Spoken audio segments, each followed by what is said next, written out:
My name is Akila Das. I'm coming from Germany. I joined the movement in 1975. And unlike all the devotees who are speaking here, I hardly had any chance to have a personal exchange with Srila Prabhupada. Srila Prabhupada came to Germany only twice. He came to Hamburg in 1970. The first devotee who came to Germany was Shivananda Prabhu. It was about 1968. Srila Prabhupada once asked, so who could go to Europe, especially Germany, if I remember correctly? Who has experience in this field?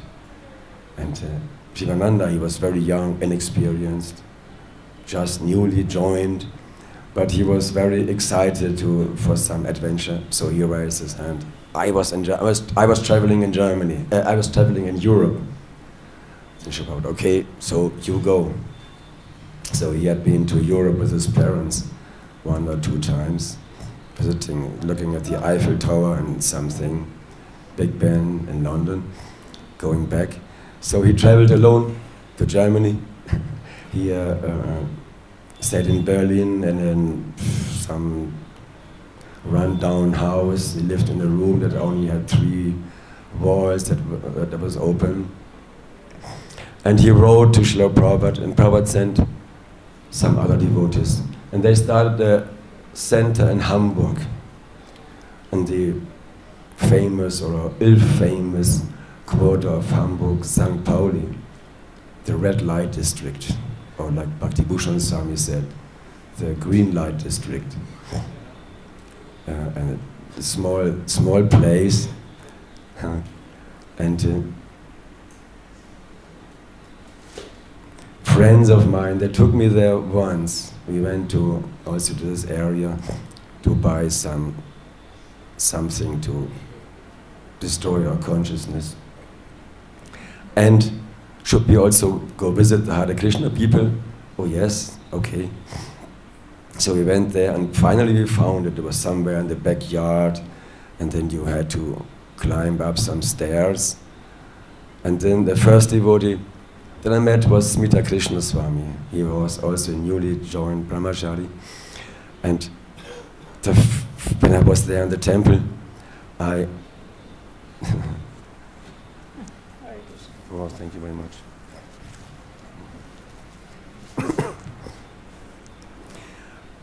I had a strong feeling that I should stay in the temple. Never before I had seen persons as nice and ecstatic and pure as the devotees. But somehow the attachments, the mind came, oh, you have to bring the car back to your parents. So I left and wasted some years until a friend of mine, who I had taken to the temple, he started chanting. And finally, when I was really down, I did my civil service, and I was really depressed. And I wrote to the temple, and he wrote me back, sent me a small book, and I visited him, and he was completely changed. From a long-haired, morose, unclean person to a, shaved, clean, brilliant, effulgent. Gave me some beats, I started chanting. 1973, I started chanting finally. 1973. 1970, Srila Prabhupada had come to this temple in the beginning. There were hardly any devotees in Hamburg at that time. There was Shivananda and 3, 4 brahmacharis. One of them was Bhakti Bhushan Swami Maharaj, the first devotee in Germany, first German-born devotee who joined the movement. Srila Prabhupada was there for some time, giving association to these completely new devotees. There was initiation, Bhakti Bhushan Maharaj, his long hair. He was initiated. There was hardly anything going on. Nobody knew how to cook. Somebody had shown Shivananda to make eggplants, stir-fried eggplants, and so he did. He made that, and then finally Srila Prabhupada once asked him, "You're not going to make these eggplants again?" He said, "Oh, no, that's all I can do." And Srila Prabhupada brought him to the kitchen and showed him how to make halava. And so from that on, that they only made halava and eggplants.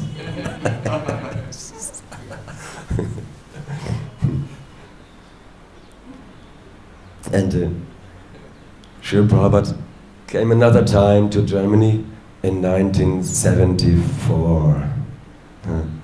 1973 I started chanting. I was living somewhere, doing my civil service, and I was chanting for a year. Prabhupada was in Germany.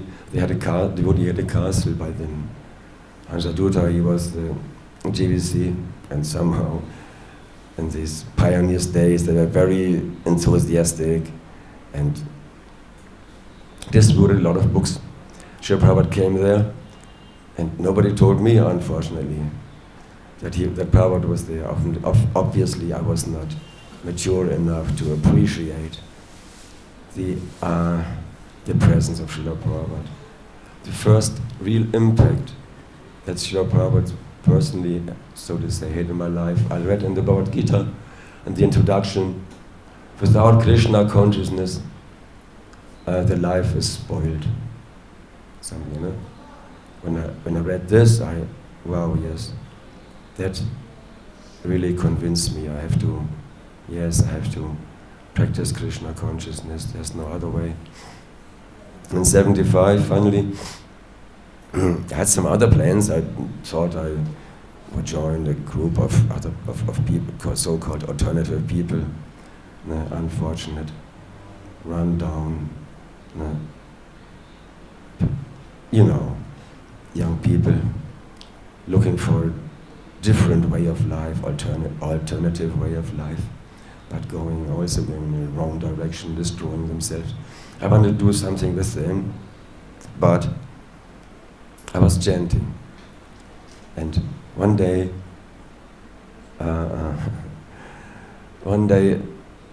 I heard some voice inside Hansadutta, and at that time everybody worshipped him in Germany. He was the experienced devotee there. I heard him, so let's see what he will do now. And then somehow I started cutting off the rest of my hair. I had short hair already. I cut off the hair and left a small seeker with 2 mirrors. So there I was. The next morning I went downtown looking for a job somehow with my shaved head and seeker and a bead bag. And I walked there, and suddenly I came around the corner. There was the book distributor. I said, where do you come from? And I'm a friend of such and such, Gokishore. He gave me the beads. And then the Sankirtanila came. Bharata, we called him at that time. Bharata, but Germany. There was one Arya devotee, and one is Aja, and he is Bharata. Bharata, he said he Sankirtan and in Germany it was somehow not bona fide. If some activity was not by hook and by crook, without hook and not crooked enough somehow. So he asked me, so would you like to come with us to India? Oh yes, I would like to come to India. Okay, then let's meet here in front of this Kaufhalle. And okay, I was there, I bought a sleeping bag, and they took me. I accompanied them to the temple. Can you drive a car? Yes, I can. Okay, you can drive the van. I drove the van. In the meantime, they were making some halava in the back of the van. And then finally we arrived after some hour drive. And I stayed in the temple. I met an old friend there from our group living there. He left after a short time, and I stayed, and I was a bit timid, a bit not so conscious at that time, not so aware. After some weeks, I asked, "So when are you going to India?" And he said, "To India? They went to India some months ago." Oh yes, really. And somehow I just stayed in the movement. And service, book distribution. And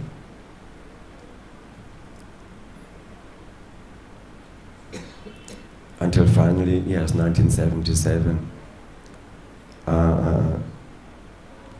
1976, we went to France, and Srila Prabhupada initiated, for me it seemed a lot, about 40 devotees. And he was not able to talk, to give the lecture himself. Srila Prabhupada was sick. Bhagavan, that was in France.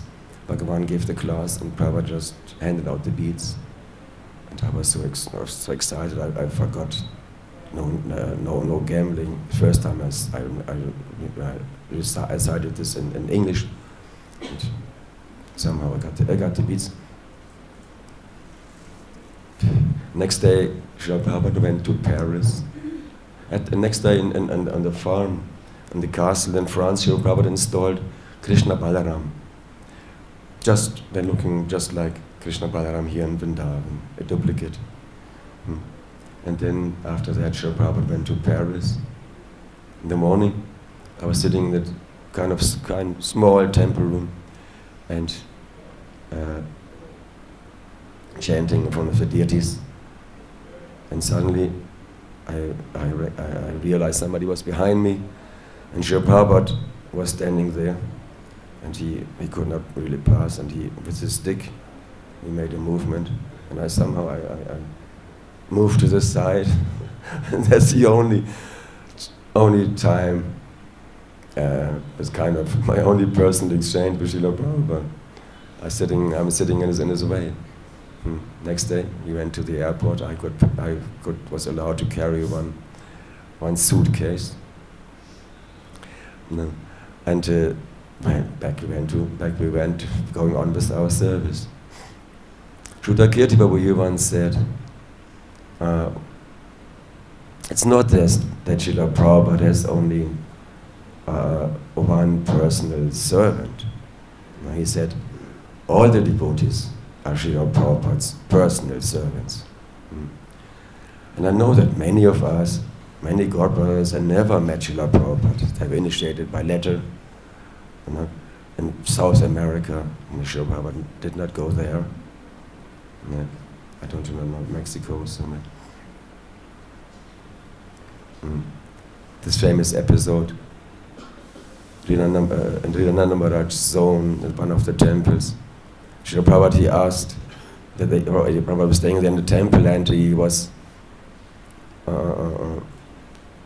one day he asked, at breakfast time, aren't there any cashew nuts? And the devotees, they had always 2 cars standing there, with driver sitting in them in case Srila Prabhupada needed anything. And the servant went out, cashew nuts! Prabhupada wants cashew nuts! And boom, immediately they raced into the city. First came back with cashew nuts. And the servant bought, here Prabhupada, the cashew nuts. But oh really, I just asked him. He did not eat. But in general, I know that Srila Prabhupada liked cashew nuts, but fried and with salt for breakfast, no? Sometimes Srila Prabhupada did these things. I remember from this book, Prabhupada Nectar. One time, Prabhupada was with the devotees and walking in the park, and Prabhupada said, there's this eucalyptus twig. I would like to have this twig. And the devotees, okay, yes. They kind of build a pyramid, one climbing on shoulders of the others, and then boom, it fell. The Prabhupada was laughing. He used them a lot. And finally they achieved it. They got the eucalyptus away. And Srila Prabhupada looked at it, oh yes, okay, throw it away. He just, devotees enjoyed it, of course, too. And Srila Prabhupada, finally, yes, came the day, on the 7th of November, Srila Prabhupada left this planet. Left this, oh yeah. We had been praying, like everybody else in the movement. We had always praying for Srila Prabhupada.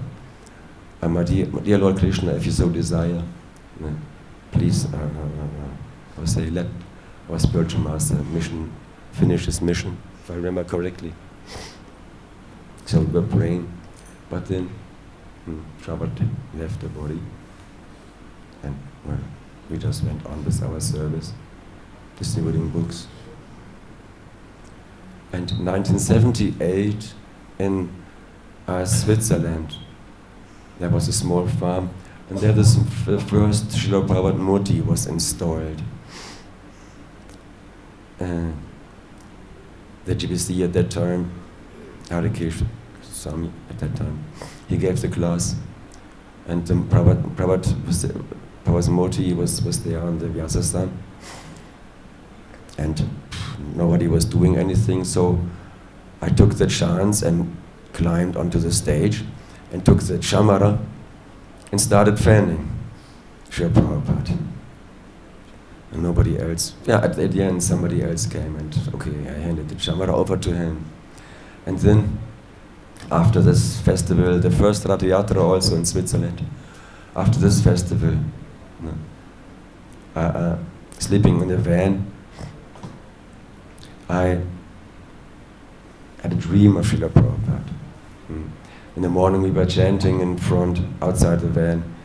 I had a nice picture of Srila Prabhupada sitting on the Vyasasthana, smiling, mildly, kindly. Beautiful picture. And I was in my dream, in my dream I saw a hospital bed. And I saw the end of this bed. And then the Srila Prabhupada, he came up in this bed, and he was sitting in the bed, like on this picture that I used to chant in front of. And he was smiling nicely. And then I knew that Srila Prabhupada did not leave us really alone. And Srila Prabhupada he will go on being present. That was, I told our Sankirtan leader, yes, I dreamed of Srila Prabhupada. And, well, that's my little bit of experience that I have. And of course, over the years, you get more and more realization who Srila Prabhupada is, reading the biographies, reading Srila Prabhupada's books, hearing his classes. At home we worship our small Krishna Balaram deity. When I do the Shila at home, Shila Puja, Krishna Balaram Shila, and I am listening to Srila Prabhupada's class. And the most beautiful class, and I will end with that, was Srila Prabhupada. He's in India. That's CD number 6 or 7. Lecture number 50. And there was this incident that the devotees had made a program, a public program, invited lots of people, and the prasadam was less than poor. Very bad prasadam. They had hired some, I don't know whom they had hired, some people who were cheap or something. And Srila Prabhupada reprimanded the devotees, said this prasadam was so bad it was not even fit to be eaten by dogs. Prabhupada said prasadam should be so good that you will want to eat it although you're not hungry, not that you will not want to eat it although you are hungry. And Srila Prabhupada, he talked like this for quite some time, and then Srila Prabhupada said, I'm very angry. But so, in such a mild way. Yesterday we heard from Kapichandra Maharaj how Srila Prabhupada yelled at the devotees, and the Prabhupada, once I read that Srila Prabhupada, he was screaming, and his face had turned red, and his lower lip was quivering, and the devotee, Srila Prabhupada yelled that he was, of course, he was devastated, and he crawled out. After that, Srila Prabhupada just resumed his conversation with the other devotees present, as if nothing had happened, and it had not touched them really. But in this class, Srila Prabhupada said, "I'm very angry." And he really was. Later on, in this class again, he came back to this point: how could you do this? I will personally give you the money if you cannot afford to buy proper boga and proper and hire and get proper cooks. I will personally give you the money. But this was horrible. And again, Prabhupada came back on this. So sometimes devotees, they say, Vrindavan has so much changed, but actually, I was thinking, yes, coming after 10 years, finally came back here, and maybe was thinking, yes, visiting Srila Prabhupada at home, and actually, during the Sutta Prabhu, he said, yes, Srila Prabhupada is always here, he's always, and of course, this is Prabhupada's home. He is here, for sure. Even we realize this. No, we realize this. And some people say, yeah, everything is so much changed, but what has really changed? This thing in the Yamuna, this clumsy little attempt, some pillars of concrete, so, and some, yes, of course, the honking taxi wallahs is bad for the ears. But otherwise, if you see, Srila Prabhupada, he started this temple in the middle of nowhere, sand, Ramanreti, kind of desert. Nothing was going on here. Somebody had donated this wonderful piece of land where Krishna Balaram had their pastimes, where they had been playing. And Srila Prabhupada, he had his disciples and they built this temple. And now everything came up around this temple, and everything here, all this monstrous, but by monstrous, all these skyscrapers, all these other imitation red lighted temples that we see around here, all these imitations, all the shops, all the people trying to exploit, trying to have some exchange with the devotees, trying to make some business exchange with the devotees. It's all the impact of Srila Prabhupada as endeavor. Everything is here. Somehow, I was thinking, what do you say about this? Well, it's like when the demigods and demons were churning the ocean, the nectar came. The nectar is here. And so many things came, so wonderful things came out of the ocean. Still, this is the prominent temple. Banki Vihari, I heard the most devotees. They have the most visitors, and then it is ISKCON, Srila Prabhupada's temple. Everything here, these buildings, our lives, our lifestyle, everything is Srila Prabhupada's. Everything has been given by Srila Prabhupada.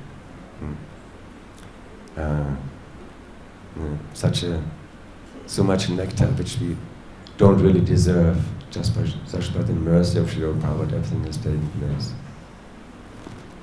Hare Krishna.